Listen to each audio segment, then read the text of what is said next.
Nagbabala si Senate President Tito Soto, posibleng hanggang Hulyo iiral ang reenacted budget kung hindi babalik ng Kamara ang ni-ratify na proposed 2018 national budget ng Bicameral Conference Committee. Pauline Requesto sa sentro ng balita. Hindi maaaring baguhin kung ano ang niratipikahan ng dalawang kapulungan na bersyon ng 2019 proposed national budget. Ito ang binigyang diin ni Senate President Vicente Soto III matapos ibunyag na nasa 79 billion pesos ang ginalaw ng mababang kapulungan sa panukalang budget matapos ratipikahan ng Kongreso noong Pebrero. Ayon kay Soto, mismong mga kongresista ang nagpapaabot ng umano'y anomalya sa Kamara. Merong mga increase at decrease doon sa mga districts.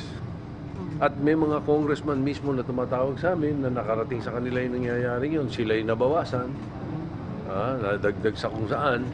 Talk to Congressman Raul Daza, Congresswoman Ceriles.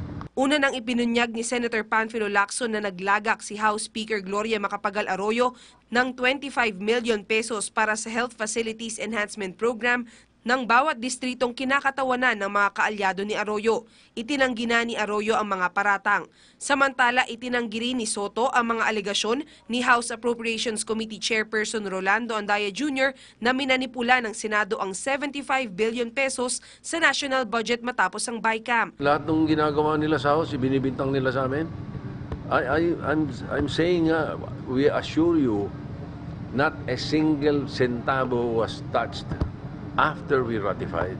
Nagbabala si Soto sa pagkakaroon ng reenacted budget hanggang Hulyo kung hindi ibabalik ng Kamara ang bersyon na ipinasa ng dalawang kapulungan. Aniya, hindi niya pipirmahan ang hindi nila ipinasa sa BICAM. Ipinesenta na sa media ni Andaya ang kopya ng 2019 General Appropriations Bill bago ito ipadala sa Malacanang para pirmahan ng Pangulo. Giit ng mambabatas, walang ginawang anomalya sa budget ang mga kongresista pagkatapos itong ratipikahan ng Kamara at Senado.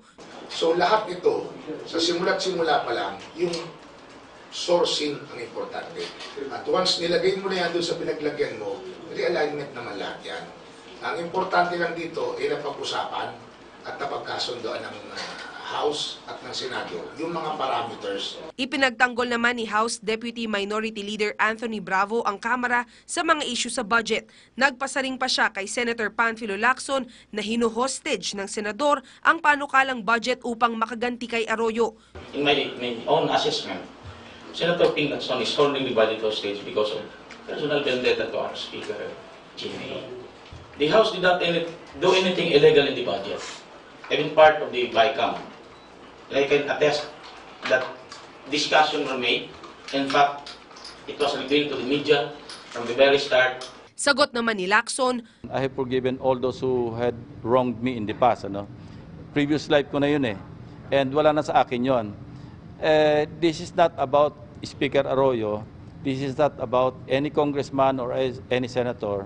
This is about my advocacy, my crusade against the pork barrel system. Pauline Requesto, para sa Bayan.